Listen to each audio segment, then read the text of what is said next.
ఇప్పటిదాకా చేసుకున్న ధ్యానానికి మన అందరి గురువు జగద్గురువు బ్రహ్మర్షి పితామహ పత్రిజీ గారికి ఈ రోజు చాలా సువర్ణ దినం. గురు పరంపర కార్యక్రమంలో మనం 16వ రోజుకు చేరుకున్నాం. ఈ రోజు మనకి సిద్ధయోగి సద్గురు డాక్టర్ అంతర్ముఖానంద స్వామి వారు వచ్చారు. వారి గురువు గారి గురించి చెప్పడానికి మనకి ఇచ్చేసినందుకు వారికి ఆత్మ ప్రణామాలు. శ్రీ బ్రహ్మర్షి శ్రీ స్వామి రామానంద పరమహంస వారి గురించి మనం ఈరోజు తెలుసుకోబోతున్నాము. కొంచెం మన స్వామీజీ గురించి చిన్న వివరణ. వారు వృత్తిరీత్యా వైద్యులైనప్పటికీ వారు ఈ సిద్ధయోగంలోకి వచ్చి రామానందులు వారికి ప్రియ శిష్యుడు అయ్యి కామ్నవలసలో శ్రీ స్వామి రామానంద యోగ జ్ఞాన ఆశ్రమం నిర్మించుకొని అక్కడ ఉంటున్నారు. ఉత్తమ వైద్య అధికారిగా 5 సార్లు ఆయనకి ఇటు యోగము అటు అందులోను 2 ఉండి గుర్తింపు లభించింది. వారి సాధన చాలా అద్భుతము. గురువు శిష్యుల బంధం అన్నది వారిని చూసి మనం తెలుసుకోవచ్చు. ఎంతగా అంటే గురువు గారు స్వయంగా ఆశ్రమంకి వెళ్ళి అక్కడ స్వామీజీ ఉన్నప్పుడు స్వామీజీతో గడిపారు. వారి ఆదేశాల మేర కులమత భేదాలు లింగ భేదాలు లేకుండా అవిశ్రాంతంగా ఈ బ్రహ్మ విద్యను ప్రపంచవ్యాప్తంగా ప్రతి ఒక్కరికి అందిస్తున్నారు. సరైన జ్ఞానం అందాలన్న ఉద్దేశంతో వారు ఎంతో మార్గనిర్దేశకత్వం చేస్తున్నారు అందరికీ. కోవిడ్ సమయంలో వారు ఎంతో మందికి కొన్ని వేల మందికి పేషెంట్లకి సహాయాన్ని చేశారు. ఈ ప్రాణాయామాన్ని దీన్ని బోధించడం ద్వారా ఆ సిద్ధయోగాన్ని అందరికీ అందించడం ద్వారా ఈ రోజు అలాంటి మహానుభావుణ్ణి మనం కలుసుకోవటం మన అందరి యొక్క అదృష్టం. అందరూ చక్కగా గురువు గారు బ్రహ్మర్షి శ్రీ రామానందుల వారి గారి గురించి మనం ఈరోజు విశేషంగా మన గురువు గారి ద్వారా తెలుసుకోబోతున్నాము. ధన్యవాదాలు గురూజీ. స్వాగతం అండి, సుస్వాగతం.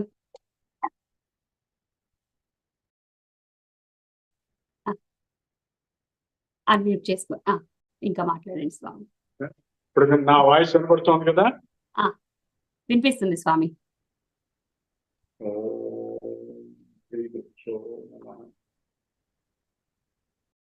ఓం సద్గురు శ్రీ రామానంద పరబ్రహ్మ, ఓం సద్గురు శ్రీ శివానంద పరబ్రహ్మ, ఓం సద్గురు శ్రీకృష్ణ పరమాత్మ, ఓం సద్గురు నిత్యానంద బ్రహ్మ, ఓం సద్గురు శ్రీ శంకర భగవత్పాదాచార్య నమః, ఓం సద్గురు శ్రీ ఆర్య సత్తారక నమః.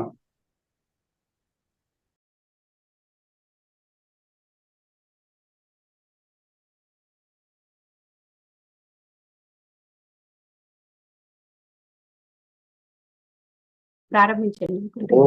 ఓం మహద్భ్యో వంశ ఋషుభ్యో బ్రహ్మ విద్యా సాంప్రదాయ కర్తృభ్యో నమో గురుభ్య.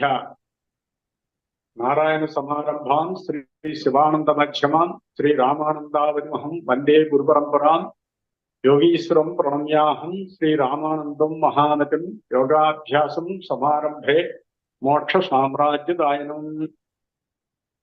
గురుస్వరూపులకు నా సిద్ధ విద్యార్థి లోకానికి మరియు పిఎల్సి ప్రేక్షక మహాశైలకు నా యొక్క హృదయపూర్వక ఆత్మ నమస్కారం. ఈరోజు చాలా సుదినం.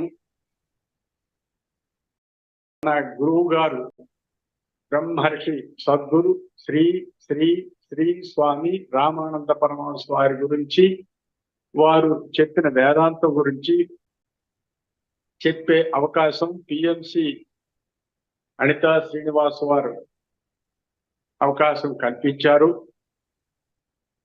పిఎంసి వారు నాకు మొదటి నుంచి పరిచితులే. నిజానికి ఈ యూట్యూబ్లోకి వచ్చింది మొట్టమొదట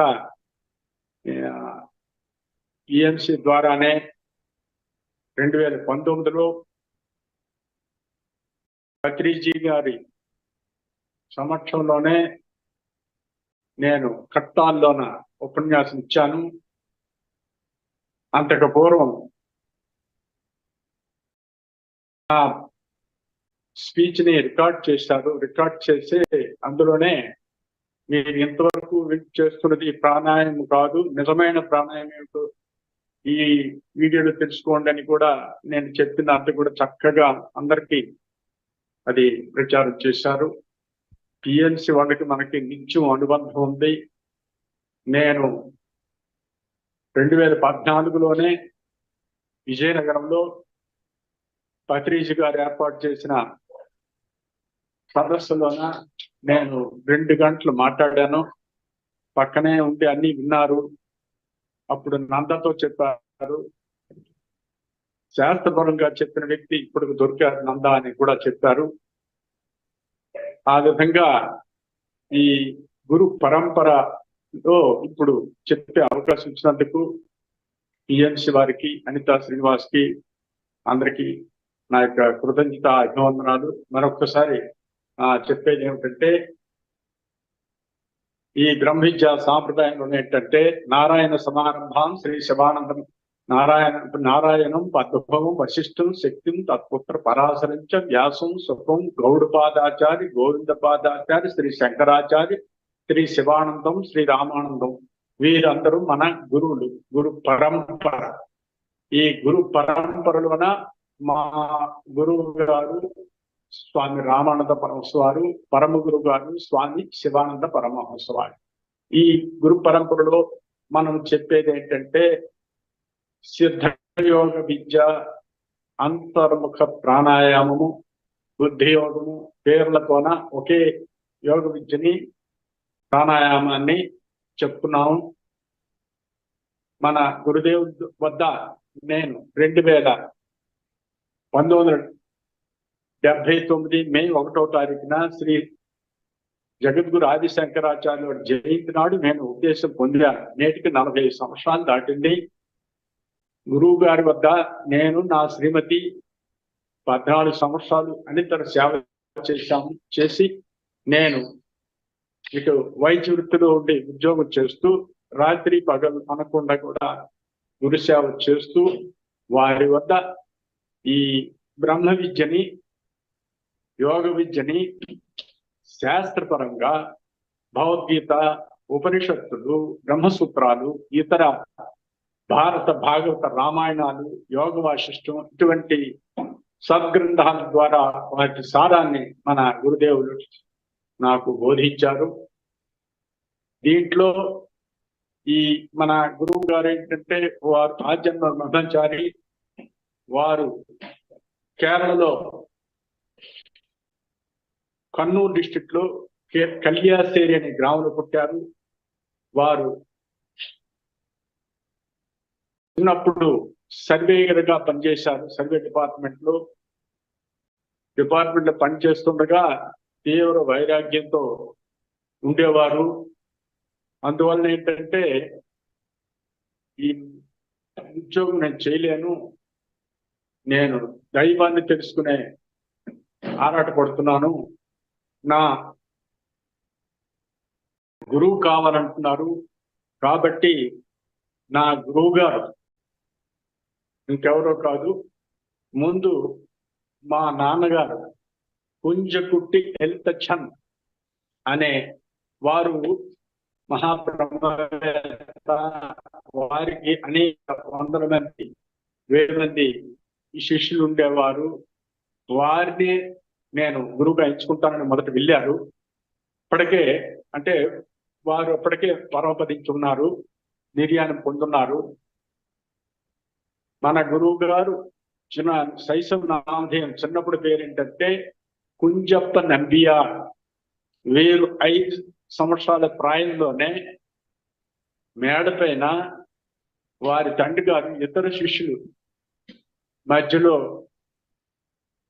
జ్యోతి వెలిగించి, వారు ఆ జ్యోతి చూస్తుండగా శరీరం త్యాగం చేశారు వారి తండ్రి గారు. అది మన గురువు గారు కుంజప్ప నంబియార్ గారు తలుపు సందుల మధ్య వచ్చి చూశారు కళ్యాసేరి గ్రామంలో. అందువలన అటువంటి గురువు దగ్గర, వారి శిష్యుల దగ్గరనే ఏదైనా నుంచి నేర్చుకుంటాను వెళ్ళారు. వెళితే అక్కడ వారికి ఈ సిద్ధవేదం అనే గ్రంథం దొరికింది మలయాళంలో. ఆ సిద్ధవేదం గ్రంథకర్త మన పరమ గురుదేవుడు బ్రహ్మర్షి సద్గురు శ్రీ శ్రీ శ్రీ స్వామి శివానంద పరమహంస వారు, జగజ్యోతి అప్రవాల్మి. అది ఒక గోల్డ్ స్మిత్ ఇంటి వద్ద ఈ సిద్ధవేదాన్ని చదువుకొని వారం రోజులు వారంతట వారే ఈ విద్యని ఆచరణలో మొదలుపెట్టారు, ప్రారంభించారు. గురువుపదేశం లేకుండానే గ్రంథం చదివే. అయితే గ్రంథకర్త శ్రీ శివానంద పరమహంస వారు వారి దగ్గర స్వయంగా నేర్చుకుందామని వెళ్ళారు. వడకర అంటారు, అక్కడికి వెళ్ళారు. వెళితే మన గురువు గారిని చూస్తే వారిద్దరు కూడా ఏంటంటే కారణ జన్మలు, యుగ పురుషులు ఇద్దరు, గురు శిష్యులు ఇద్దరు. ఏంటి ఉపదేశంకి వచ్చావా, నువ్వు చేస్తున్నావు కదా, అదే చేసుకో అని చెప్తారు. అదే ఉపదేశం. మన గురువు గారు ఎంత గొప్పవారు, వారి గురువు గారు ఎంత గొప్పవారు నీకు అర్థం అవుతుంది. నువ్వు చేస్తున్నావు కదా, అదే చేసుకో అని చెప్పారు. ఆ విధంగా గురు శిష్య సంబంధం ఏర్పడినది. తరువాత మన గురువు గారు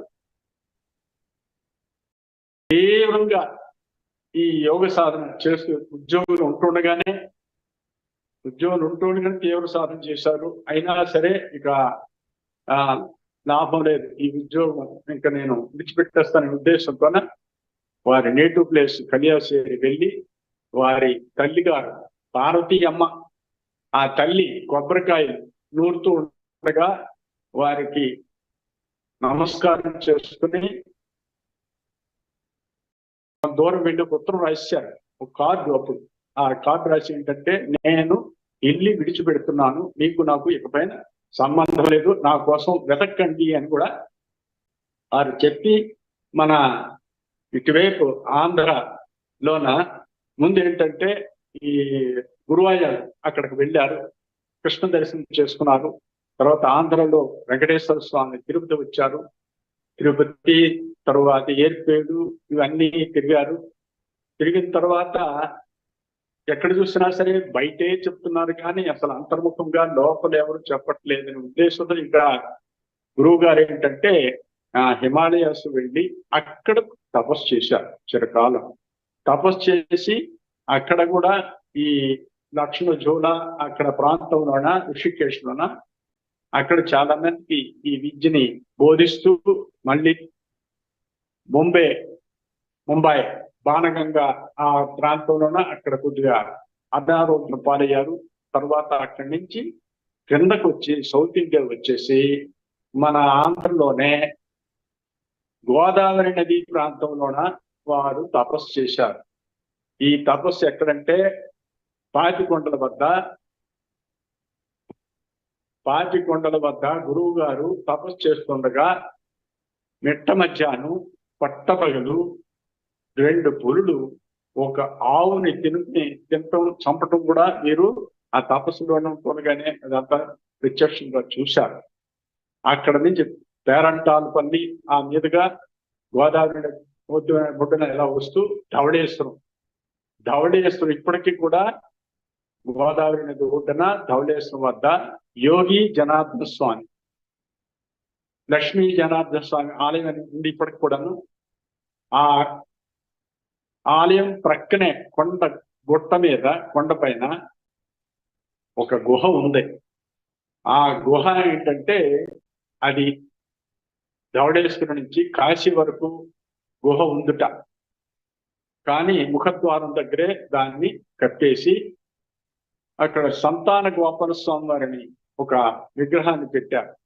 స్వామీజీ ఆ గుహ ప్రారంభంలోనే చిరకాలం తపస్సు చేస్తూ వారి శరీరం చుట్టూ నాగుపాము చెరలాడుతుండేది. అప్పుడు ఏంటంటే వారు తపస్సు చేస్తుండగా ఎప్పుడు మౌనులు ఉండేవారు కాబట్టి వారికి మౌనస్వామిని, తర్వాత పాములతో తపస్సు చేశారు కాబట్టి పాములస్వామిని పేరు పొందారు. అటువంటి మహా యోగి, అనుభవిక యోగి, వారికి అనితరమైన గురుభక్తి. అంతేకాకుండా మన వారి గురువు గారు చెప్పిన ఈ సిద్ధ విద్య అది బ్రహ్మ విద్య సాంప్రదాయ పరంపరది, తర్వాత శాస్త్రపరంగా ఉంది అని రుజువు చేయడానికి ఒక సంఘటన జరిగింది. సాడూరులోనే కొమ్మరి వీధిలో విఘ్నేశ్వర ఆలయం దగ్గర కొమ్మరి వీధిలోన ఒక వారు శివానంద పరమహంస వారు బస చేస్తుండగా అక్కడికి వెళ్ళి అక్కడికి శివానంద పరమహంస వారితోనే వచ్చారు, గురువు గారితోన. వచ్చేటప్పుడు మన గురువు గారిని పిలిచి రామానంద రమ్మను అని చెప్పారు మన శివానంద పరమహంస. అంటే ఒక గదిలో ఉన్నారు, ఇంకో గదిలో ఉండగా మీరు పిలిచారు. పిలిస్తే ఎదురుగా నిల్చున్నారు రామానంద పరమహంస. కూర్చోని ఆయన అన్నారు. కూర్చోని ఆయన అంటే కూర్చోలేదు, గురువు గారి దగ్గర కూర్చోడు. నేను గురువులు కదా చెప్తున్నాను, కూర్చున్నాను.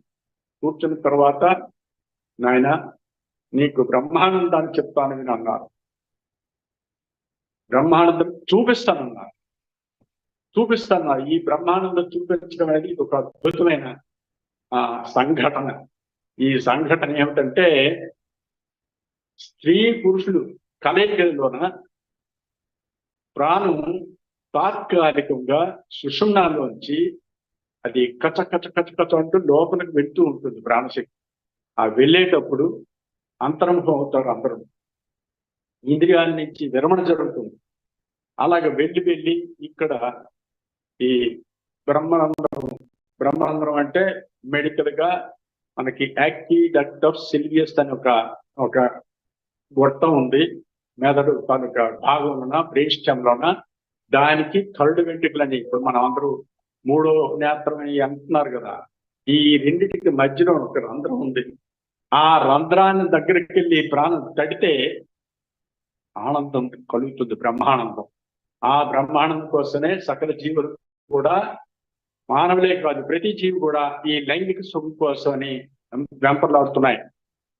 అయితే అది ఒక్క క్షణికాలం మృత్యుకాలం అక్కడ బ్రహ్మానందాన్ని తట్టిన తరువాత ఆనందం అయిపోయి తరువాత ఏంటంటే కిందకి దిగిపోతుంది. దిగిపోవడమే కాకుండా తనలో ఉండే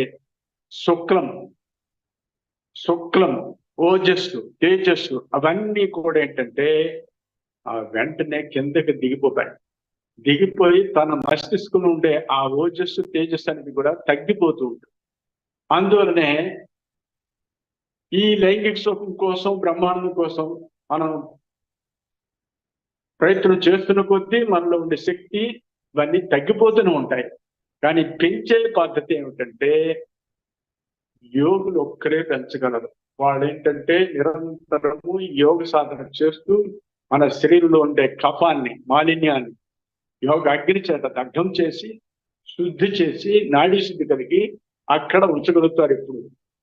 కాబట్టి అక్కడ ఉంచే పద్ధతే ఈ సిద్ధయోగ విద్య అని శివానంద పరమహంస వారు గురువు గారికి చెప్పారు. గురువు గారు చిరకాలం తపస్సు చేస్తూ ధవళేశ్వరం ఆ కొండ గుహలోనే తపస్సు చేస్తూ మౌనస్వామిగా పేరు పొందటమే కాకుండా తరువాత విజయవాడలో శిష్యులందరూ పిలిచి ఒక ఆశ్రమం కట్టారు. తరువాత ఇక్కడ కామన్న వలసలోన గురువు గారు ఇక్కడికే వచ్చి స్థిరముగా ఇక్కడే ఉండిపోయి ఏకాంతంగా ఈ ప్రపంచానికి తెలియకుండా ఆ ఆనందంలో ఉండిపోయారు ఒక 12 సంవత్సరాలు, 1963 నుంచి 75 వరకు. తరువాత మేము అందరం కూడా గురువు గారి దగ్గరికి విని వచ్చేటప్పుడు ముఖ్యంగా నేను నాతో పాటు కొద్దిమంది గురువు గారి దగ్గరికి వచ్చి వింటున్నప్పుడు వారు చెప్పిన వేదాంతం చూస్తుంటే అయ్యో ఎంత పండిన పండుని ఎవరు ఆస్వాదించట్లేదే అనే మాకు ఏదో రకమైన ఆవేదన కలిగింది. వెంటనే వారేంటంటే అప్పటికే గురువు గారు ఏంటంటే ఒక మాట అనేవారు. ఏమిటా మాట? ఇక్కడికి ఒకటి రావాలి, నా దగ్గరికి రావాలి అని అంటుండేవారు అట. ఆ సీనియర్ రిగోర్డ్స్ తో చెప్తావారట. నేను కూడా ఏంటంటే నేను MBBS చదివినప్పటికీ కూడా నాకు గురువే కావాలి, ఈ భౌతిక విద్యతోనే ఎక్కడ కూడా కార్యకారణ సంబంధం తెలియట్లేదు. నేను వైద్యం చదువుతున్నప్పటికీ కూడా చాలా జబ్బులకి కారణాలు తెలియట్లేదు, చికిత్స లేదు, వచ్చే విధానం తెలియదు. ఇవన్నీ నాకు సందేహాలు ఉండగా గురువు గారి దగ్గరికి వచ్చేసరికి ఏంటంటే నేను అడగకుండానే అన్ని ప్రశ్నలకి వారు సమాధానం చెప్పారు. నేను అప్పుడే నిర్ణయించుకున్నాను, వీరే నాకు సర్వావస్థలో సర్వము నీరే నా గురువు అని నేను నిర్ణయించుకున్నాను. నిర్ణయించుకునేది తరువుగా 1979 మే 1వ తారీఖున గురువు గారి దగ్గర ఉపదేశం పొందిన తరువాత ఇక ఉద్యోగం అయితే చేశాం, కానీ రాత్రి పగలు అనుకుంటా సాధన చేశాం. ఇప్పటికీ కూడా నేను ఏనాడు కూడా గత 45 సంవత్సరాల నుంచి కూడా సాధనది కేవలంగా గుహలోన ముని ఎలా తపస్సు చేస్తున్నారో అదే విధంగా ఇప్పటికీ కూడా చేస్తున్నాను. చేయటమే కాకుండా మిగతా వాళ్ళందరికీ కూడా ఇది నేర్పిస్తున్నాను. దీన్ని సారం ఏమిటంటే, శాస్త్రపరంగా ఏంటంటే మన గురువు గారు చెప్పింది ఏంటంటే, ఈ బ్రహ్మ విద్యని శాస్త్రపరంగా రుజువు చేసిన ఏకైక యోగి ఎవరంటే బ్రహ్మర్షి సద్గురు శ్రీ శ్రీ స్వామి రామానందపురం శాస్త్రపరంగా రుజువు చేసిన వారు. అంతేకాకుండా శ్రీమద్ భగవద్గీతని ఉన్నది ఉన్నట్టుగా శాస్త్రపరంగా అసలు భగవద్గీతలో 701 శ్లోకాల్లో చెప్పినది బ్రహ్మ విద్యా యోగ శాస్త్రే అని ప్రతి అధ్యాయానికి ఏది చెప్పబడిందో అదంతా కూడా ఏంటంటే ఈ సిద్ధయోగ విద్య అని గురువు గారు రుజువు చేసి చెప్పారు. దానినే శ్రీకృష్ణ పరమాత్మ 2వ అధ్యాయంలోన 39వ శ్లోకంలోన ఏషాతే అభిదాసంకే బుద్ధియోగి విమాసను బుద్ధ్యాయుతో ఏ పార్థ కర్మబంధం ప్రహాససి అని చెప్పారు. ఈ బుద్ధియోగాన్ని అంటే ఈ సిద్ధయోగాన్ని బుద్ధియోగాన్ని ఇది ఏమిటంటే దీన్ని ఉపనిషత్ పరంగా నా గురువు గారు ఏం చెప్పారంటే, గురువాక్య సుషుమ్నాయాం విపరీతో భవే జప అన్నారు యోగ శిఖోపనిషత్తులోన. గురు ఉపదేశం ద్వారా మన సుషుమ్న అంటే మన వెన్ను ఎముకలోని వెన్ను పాము ఉంటుంది. ఆ వెన్ను పాములో సన్నని గొట్టం ఉంటుంది. ఆ సన్నని గొట్టములోన సెబ్రోస్పైనల్ ఫ్లూయిడ్ అని మేరు ద్రవం ఉంటుంది. అది మెదడులోన వెన్ను పాములోన ఇతర నాడుల్లో కూడా అది ప్రసరణ జరుగుతూ ఉంటుంది. అయితే ఆ ప్రసరణ ఏంటంటే ఎప్పుడు కూడా ఏంటంటే పైనుంచి కిందకే ప్రసరణ జరుగుతుంది, కానీ కింద నుంచి ప్రసరణ అయ్యేది జరగదు. అది జరిగి కొద్ది వరకే జరుగుతుంది, కానీ పూర్తిగా పైకి వెళ్ళేది కాదు. అందువల్లే ఈ మేరు ద్రవ ప్రసరణను అనుసరించే మనలో శ్వాస ఎప్పుడు కూడా అధోగతి అవుతుంది. అధోగతి అంటే ఏంటంటే నిశ్వాసం ఎక్కువ, ఉచ్ఛ్వాసము తక్కువ. నిశ్వాసం 30 సెంటీమీటర్ల వరకు వదిలిపెడుతున్నాము, 20 సెంటీమీటర్ల నుంచే తీసుకుంటున్నాం. ఈ విధంగా ప్రతి శ్వాసలో కూడా 10 సెంటీమీటర్లు శక్తి, జ్ఞానము, ఆనందము, ప్రకాశం అన్నీ మనము కోల్పోతున్నాం.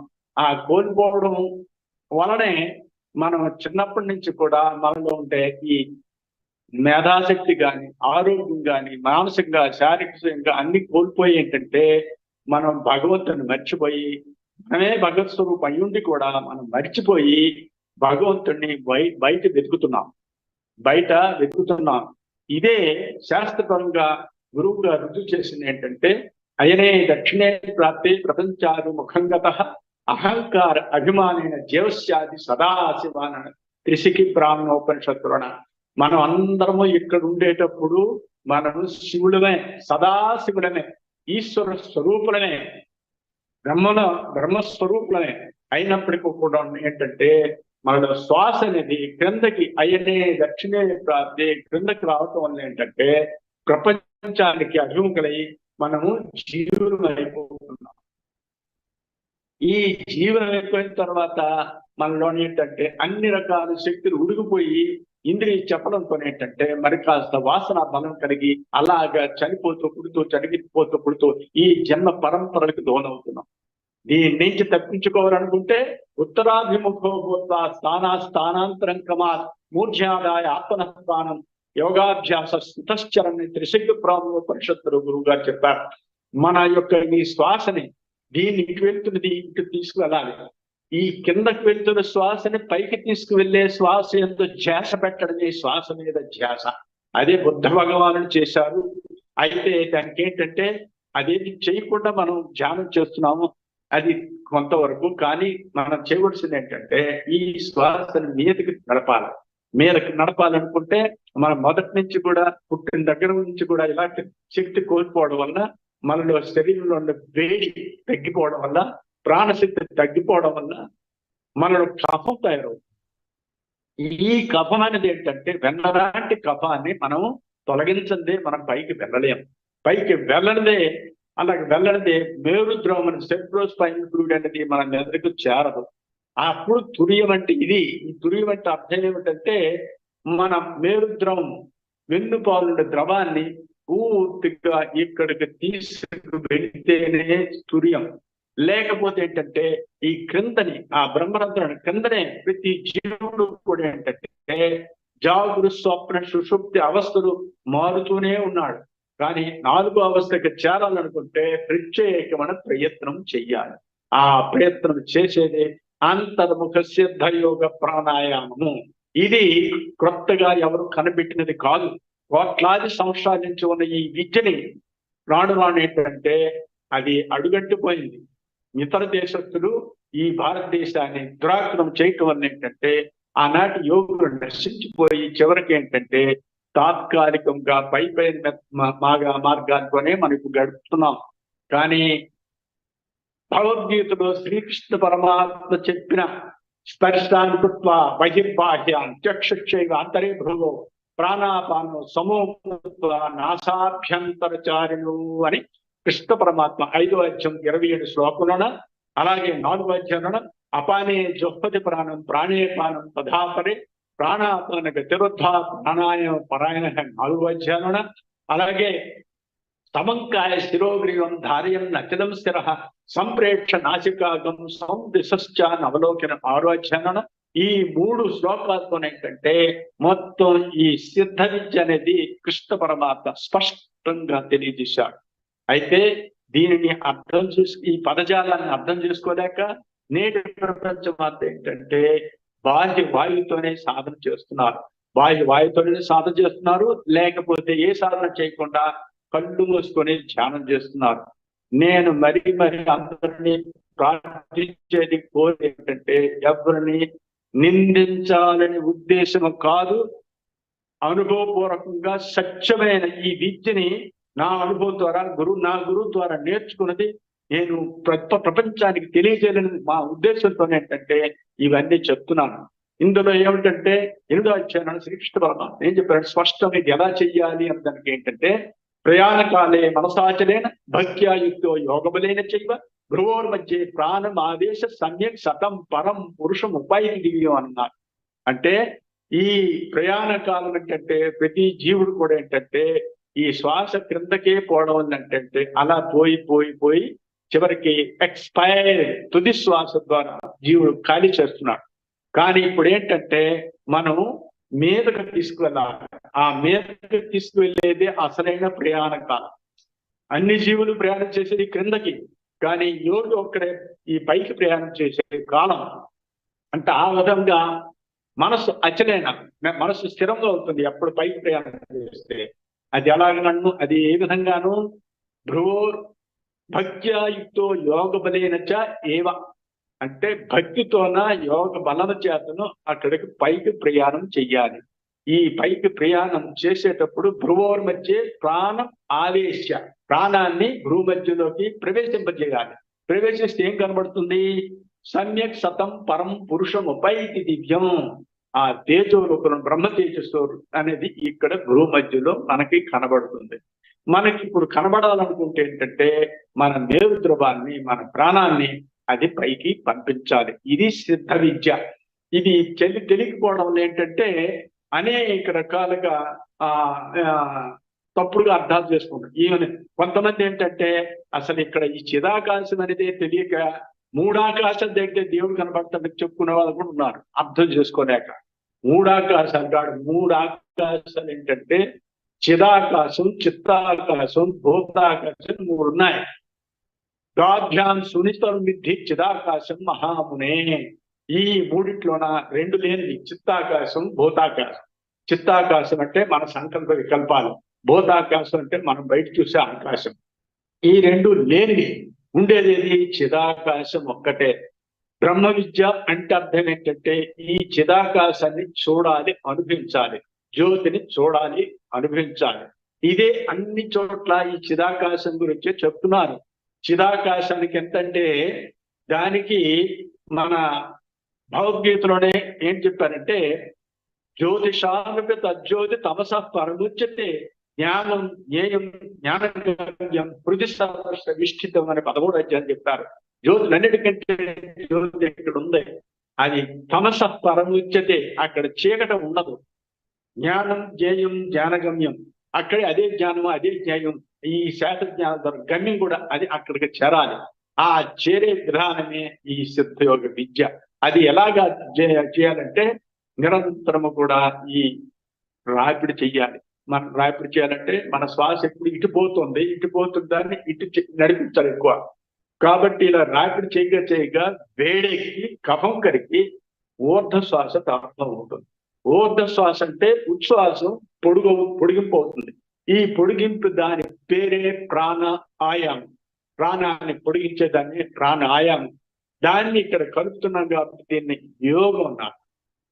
కాబట్టి ఇది శాస్త్రపరంగా ఈ సిద్ధయోగ విద్య అనేది చెయ్యాలి తప్పించి కానీ మామూలుగా మనం ఏమి చేసినా ఇంకో లాభం లేదు అని కృష్ణ పరమాత్మే 15వ అధ్యాయంలో చెప్పారు. ఏమని?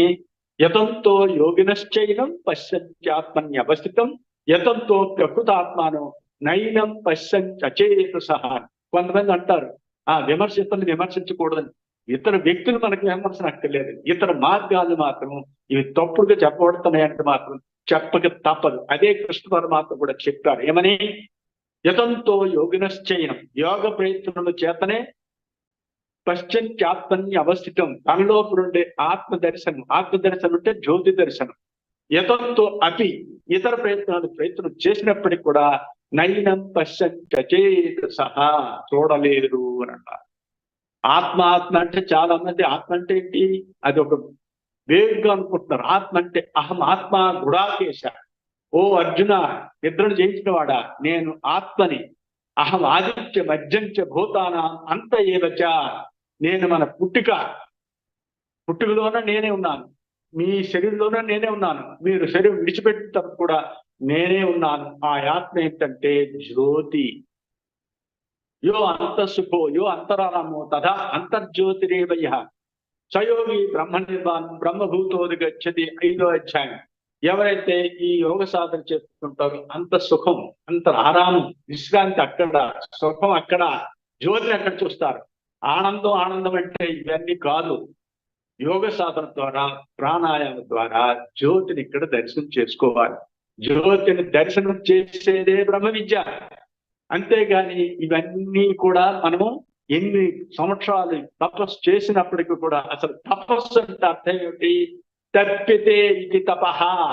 తాపం అంటే వేడి, మనలోన వేడి రావాలి. యోగాగ్ని దహజ క్షిప్రం అశేషం పాపభంజనం ప్రసన్నం జాయితే జ్ఞానాన్ని నిర్వాణం వృక్షతి.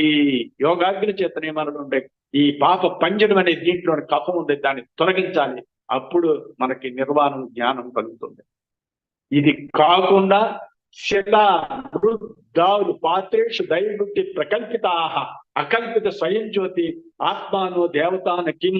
విష్ణు పురాణం ఇదేం చెప్తున్నారంటే, శిలా మృద్దారు పాత్రేషు, శిల చేత గాని, మట్టి చేత గాని, చెక్క చేత గాని చేయబడిన ఈ విగ్రహాలు ఉన్నాయే, దైవబుద్ధి ప్రకల్పిత. ఇవి కల్పింపబడిన అది దేవుడు కల్పింపబడినవి. అకల్పిత స్వయం జ్యోతి, లోపల ఉండేది ఒక జ్యోతి ఉన్నది. ఆత్మాను దేవతానకి.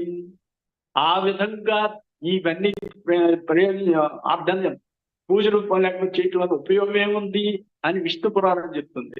అలాగే జగద్గురు ఆదిశంకరాచార్యులు ఏం చెప్తున్నారు? అకల్పిత స్వయం జ్యోతి అజ్ఞత్వ ప్రతిమాంజనా భజంత దేవతా బుజ్జ అహో అజ్ఞత అన్నారు శంకరాచార్యులు ఆత్మబోధన.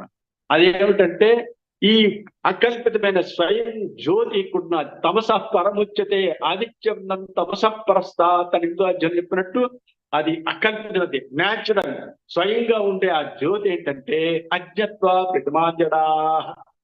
తెలియకుండా ఈ జడ ప్రతిమలతో చేసే వాళ్ళ తరక అజ్ఞానం. అహో భజంత దేవతా బుద్ధ. వీరందరూ దేవుడు అనుకుని చెప్పే వాళ్ళందరి గురించి ఏంటంటే అహో అజ్ఞాజ్ఞత. వేరే అజ్ఞానం చూస్తే ఆశ్చర్యపోతున్నానని జగద్గురు ఆదిశంకరాచార్యులు చెప్పారు. అయితే ఇది అందరికీ సాధ్యం అంటే సాధ్యం కాదు. కాబట్టి ఒక్కొక్కరు ఒక్కొక్కటి మెట్లుగా వెళ్తూనే ఉంటారు. మొదట విగ్రహారాధన చేస్తారు, తర్వాత ఈ కొన్ని ధ్యానాలు చేస్తుంటారు. ధ్యానాలు 2 రకాలు ఉన్నాయి. ఒకటి ధ్యానం ఏంటంటే మామూలుగా కళ్ళు మూసుకొని అంతర్ముఖంగా ఉండటానికి ప్రప్రథమంగా ఇప్పుడు మన పత్రిజ్ గారు ప్రవేశపెట్టిన ఈ ధ్యానం అనేది, ఈ పిరమిడ్ ధ్యానం, పిరమిడ్ లోన మంచి ఎనర్జీ ఉంది. దానిలోన మామూలుగా ఈ కళ్ళు మూసుకొని ధ్యానం చేయడం ప్రథమంలో చేస్తున్నారు. దాని వలన ఏంటంటే లక్షలాది మందికి అది అలా చాలా సులభతరంగా అవుతుంది. కాకపోతే దీనికంటే ఇంకొక ధ్యానం ఉంది. అది ఏంటంటే అష్టాంగ యోగాల్లోన యమ నియమ ఆసన ప్రాణాయామ ధారణ ధ్యాన సమాధుల్లోన ఆ ధ్యానం అనేది 7వ అంగంలోన ఆ విధంగా అది ధ్యానం చేయాలి. ఆ ధ్యానం చేయాలంటే మొదట ప్రాణాయామం చేయాలి. ఈ ప్రాణాయామం చేయాలనుకుంటే బయట వాయుతో కాదు, ఇది నాసాభ్యంతర చారిణో అని శ్రీకృష్ణ పరమాత్మ చెప్పారు. ఇక్కడే లోకం అంతా కూడా అపమార్గంలో పడిపోయింది. ఏమిటంటే స్పర్శాంకృత్వ బహిర్బాహ్యం చక్షుక్షేయ అంతరే భ్రువో ప్రాణాపానో సమోకృత్వ నాసాభ్యంతర చారిణో అన్నాడు. ఈ నాసాభ్యంతరం అంటే, నాస అంటే ముక్కు, అభి అంటే ఎదురుగా, అంతరం అంటే లోపల. ముక్కుకెదురుగా లోపల ఆ కొండ 4 వెనుక భాగంలోన ఈ ప్రాణాయామాన్ని అభ్యాసం చేస్తే ప్రాణ అపానాలు, ఊర్ధ్వశ్వాస అనేది ప్రాణము, అపానం అనేది అధోశ్వాసను ప్రవేశిస్తుంది. ఇప్పుడు కింద పోతున్న అధోశ్వాసంలో ఉండే అపానాన్ని ప్రాణంలో ఐక్యం చేయాలనుకుంటే అక్కడ అభ్యాసం చెయ్యాలి. ఇది తెలియకపోవడం ఏంటంటే బయటి గాలితో మనం చేస్తున్నాం. ఈ బయటి గాలితో చేసింది ఏంటంటే ఇది ప్రప్రథంలోన ఇది ఒక బాహ్య నాడీ శోధన. ఇది కూడా గ్రంథాల్లో ఉంది, ఇది కూడా ఋషులు చెప్పినవి ఉన్నాయి. కాకపోతే ఏమిటంటే ఏ మార్గాన్ని కూడా మనం నిందించడానికి లేదు. కాకపోతే ఏమిటంటే సరైన మార్గం అనేది తెలుసుకోండి, కాలాన్ని వృధాగా చేయకండి. ఎందుకంటే ఈ మార్గాలన్నీ కూడా తాత్కాలిక ఫలితాన్ని ఇస్తాయి, కొద్దిగా. అంతవత్త ఫలం తేషాం తద్భవత్యల్పమేధసాం దేవయజోయాంతి మద్దగ్ధ యాంతి మామప్తి అని 7వ అధ్యాయంలో పరమాత్మ చెప్తారు. చిన్న చిన్న మార్గాలు చేస్తే వాటి ఫలితం కొద్దిగానే ఉంటుంది, ఎంతో అంచనా అయిపోతుంది. దేవయజో యాంతి, దేవతలు ఆరాధించేవాడు దేవతలు పొందుతారు. మద్భక్త యాంతి మామపి, నా భక్తులు నన్ను పొందుతారు. నా భక్తులు ఎవరు? ఎక్కడ ఉన్నది నా భక్తుడు అంటే నేనెవరు? అహమాత్మ గుడాకర్ష, నేను ఆత్మస్వరూపుడు. నన్ను తెలుసుకోవాలనుకుంటే ఈ విధంగా బుద్ధి యోగాన్ని ఆశ్రయించాలి సుమా అని పరమాత్మ చెప్పారు. అని చేయటానికి ఏమిటంటే అది వెంటనే ఫలితాన్ని ఇస్తుంది. ఫలితం అంటే ఇలా కాదు, ఉపదేశం తీసుకున్న మొదటి శ్వాస నుంచే మొదటి రోజునే ఈ ఫలితం కలుగుతుంది. సైంటిఫిక్ గా, మెడికల్ గా నేను రుజువు చేసి చెప్తున్నాను. ఏంటంటే ఈ ప్రాణాయామంలోన ఇప్పుడు శ్వాస ఇలా పోతుంది అని ఎప్పుడైతే ఇలా ప్రారంభించామో వెంటనే ఆ రోజే శక్తి తగ్గుతుంది, మైండ్ ఫ్రెష్ అవుతుంది. తర్వాత భవిష్యత్తులో ఏంటంటే శారీరకంగా మానసికంగా ఆరోగ్యం చేకూడమే కాకుండా ఈ జగజ్యోతిని ఇక్కడ చూస్తాం. ఈ జ్యోతిని చూడాలి, అదే చిదాకాశం. ఆ చిదాకాశం అది నిత్యం ఉండేదే, అదే ఉన్నది. ఈ శరీరం లేదు, ఈ ప్రపంచం లేదు, ఉండేదంతా అది ఒక్కటే. దీనికి ఉదాహరణ ఏమిటంటే భూషణోపాఖ్యానం కాకభూషణ మహర్షి, మన పరమ గురువు గారు శివానంద పరమేశ్వర పూర్వావతారం ఏంటంటే కాకభూషణ మహర్షి. వారు భూషణ మహర్షి కోట్లాది సంవత్సరాల క్రితం వారు అనేక కల్పకాలాలు ఉంటూ ప్రళయాలు చూశారు. ఆ ప్రళయాలు చూసిన వారు వశిష్ఠ మహర్షితోన చెప్తున్నారు ఏమని అంటే, ఈ రాముడు 8వ రాముడిని నేను చూశాను, ఇలాంటి ఎంతో మంది రాముడిని నేను చూశాను, సృష్టిని చూశాను, ప్రళయాలను చూశాను, ఇవన్నీ చూశానంటే వశిష్ఠ మహర్షి వారిని ప్రశ్నించారు. మరి అన్ని చూశాను అంటున్నారు కదా, ప్రళయాన్ని చూసినప్పుడు మీరెక్కడున్నారంట? నేను చిదాకాశంలో ఉన్నానని చెప్పారు భూషణోపాఖ్యానం. అదే స్థిరమైనది. ఆ చిదాకాశాన్ని చూడడానికే మనం ఇన్ని రకాలుగా మరి కథల రూపంలోన క్షీరసాగర మదనము, మరి కాళీయ మర్దనము, నటరాజ నాట్యము, శివ తాండవము, ఇలాంటివన్నీ కథలో చెప్పారు. అదంతా చేయవలసింది ఏంటంటే మన లోపలే ఈ తాండవం చెయ్యాలి. అయితే ఈ చేసే విధానం సరైన గురువు దగ్గర ఉపదేశం పొంది ఇది సోదాహరణతో యుక్తియుక్తంగా, తర్వాత శిష్యుడు తనక సందేహాన్ని పూర్తిగా సంపూర్ణంగా నిర్మూలన చేసే విధముగా ఉపదేశం చేస్తే ఇది ఫలితాన్ని అనంతం. ఇది ఒకటే మార్గం, దీంతోనే మోక్షం, ఇంకొక మార్గం లేదు అనేది శాస్త్రం అంతా చెప్తుంది. చెప్పడం కాదు, అనుభవం మీకే తెలుస్తుంది. ఇది గత 4-5 సంవత్సరాల నుంచి వేలాది మంది తీసుకుని వాళ్ళందరూ కూడా వాళ్ళకి నిర్ధారణ అయిపోయింది, ఈ యోగ సాధన చేస్తాం, ఇదొక్కటే మార్గం అనేది. ఎందుకంటే ఇతర మార్గాలు అనేక రకాలుగా ప్రయత్నం చేసి చూశారు, కానీ ఎక్కడికి వెళ్ళినా సరే ఏదో ఉంది, అది ఎవరో చెప్పాల్సింది, ఏదో తెలుసుకోవాల్సింది అనుకునే వాళ్ళందరికీ కూడా ఈ సిద్ధ విద్య దొరికింది. సిద్ధ విద్యను అభ్యసించిన తరువాతే ఈ సందేహాలని పటాపంచలైపోయి ఏంటంటే ఇది ఒక్కటే మార్గం. కాకపోతే ఏంటంటే ఇది నిరంతరం చేయాలి. చేయటానికి సులువు, సుసుఖం కర్తుమర్యం, రాజవిద్య రాజగుహ్యం పవిత్ర విధమత్వం ప్రత్యక్షావ గమం ధన్యం సుసుఖం కర్తుమవ్యం అన్నారు. అంటే విద్యలన్నిటికంటే విద్య గొప్పది, మరి రహస్యమైనది. అటువంటి ప్రత్యక్షమైన ఈ విద్య అనేది సుసుఖం కర్తుం చేయటానికి చాలా సులభమే, కానీ నిరంతరం చేయాలి. ఎందుకంటే నిరంతరం కఫం తయారవుతుండగా నేనే బ్రహ్మమును, నేనే అద్వైతము, నేనే ఈశ్వరుణ్ణి అని అంటే కుదరదు. ఇదంతా ఏంటంటే మనకి అనేక జన్మలతో వస్తున్నాం, మనకి వాసన బలాలు ఉన్నాయి, ఈ మన ఇంద్రియాల ద్వారా ఈ వాసనలు ఏర్పడ్డాయి, ప్రపంచమే సత్యం అనే భావనతో ఉన్నది. అది ఆ భావనతో ఉన్నంత వరకు కూడా ఇంద్రియ నిగ్రహం ఉన్నప్పటికీ కూడా అది సాధించలేడు. విషయ వినివర్తంతే నిరాహారస్య దేహిన రసవజ్యం రసోక్యస్య పరం దృష్ట్వా నివర్తత అని 2వ అధ్యాయం చెప్పారు. మన ఇంద్రియాలకు దూరంగా ఉన్నప్పటికీ కూడా, అలవలో కూర్చున్నప్పటికీ కూడా ఆ లోపల ఆ వాసనాబలం ఉంటుంది. దాన్ని పోగొట్టాలంటే ఏంటంటే యథా పర్వత ధాతూనాం దహ్యంతే దహనాన్మలా తథైవ ఇంద్రికృతా దోష దహ్యంతే ప్రాణ నిగ్రహాత్. ఈ ప్రాణాన్ని నిగ్రహించే సాధన ప్రాణాయామం చెయ్యనిదే ఈ వాసన బలం పోదు. జన్మాంతర శతాభ్యస్త మిథ్యా సంసార వాసన సా చిరాభ్యాస యోగేన వినా నక్షీయతే క్వచిత్ అని మరి ముక్తికోపనిషత్తులో చెప్తున్నారు. అనేక కోట్ల సంవత్సరాల నుంచి సంపాదించిన ఈ వాసన బలాన్ని చిరకాలం ఈ యోగాభ్యాసం చెయ్యనిదే ఎంత కూడా నశించదు. అందువలన ఏంటంటే మనం ఎప్పుడు కూడా ఏంటంటే యోగ అగ్ని చేతనే శరీరం శుద్ధి చేసి నాడీ శుద్ధి కలిగి మెదడంతా శుద్ధి జరిగినప్పుడు జ్యోతిని దర్శనం చేస్తే అక్కడ ఉండే పరమార్థం ఏమిటో మీకే తెలుస్తుంది. అదే తురియము, లలాటము, మరి భ్రూమధ్యము, ఇవన్నీ ఈ స్థానాన్ని చెప్తారు. ఇది ఎక్కడంటే మనలోని మొట్టమొదట మన ప్రాణం బ్రహ్మరంధ్రాన్ని ఎప్పుడైతే దాటిందో మొట్టమొదటి జ్యోతి కనబడుతుంది. అది కనబడటమే కాకుండా ఇదంతా కూడా మెదడంతా కూడా అది క్లీన్ కావాలి. అదే గిరి ప్రదక్షిణ. నేటి ప్రపంచం అంతా కూడా గిరి ప్రదక్షిణ అని బయట కొండలో తిరుగుతున్నారు. ఈ అసలైన కొండది. ఈ కొండ లోపల వెళ్ళి ప్రదక్షిణ చేస్తే ఇదంతా క్లీన్ అయితే అది ఇక్కడ హైపోథాలమస్ అనే దగ్గరికి మనం అందరం చేరుతాం. ఆ తర్వాత ఏంటంటే ఆ ప్రాణం అంతా కూడా మనకి థర్డ్ వెంట్రికల్ అనే మన మధ్యలో ఉంటుంది. అదే మానస సరోవరం. అక్కడికి ఆ ప్రాణం ఎప్పుడైతే చేరిందో బ్రహ్మ తేజస్సు అనేది అక్కడ సెటిల్ అయ్యి ఈ శరీరానికి విలక్షణంగా ఉంటాడు. అంటే శరీరంతో ఉండి కూడా శరీరం లేని స్థితిలో ఉంటాడు. తురియే అశరీరం తచ్చిద్రూపం కోశవర్జితం అనండి. అందువలన ఏంటంటే ఆ కోశవర్జిత స్థితిలోన చిద్రూప స్థితిరయ్యి ఈ శరీరానికి విలక్షణంగా ఉండి శరీరంతో ఉండి వ్యవహారం చెయ్యవచ్చును అనేది ఈ బ్రహ్మవిద్య తాలూక లక్షణము. ఇది అనుభూతి.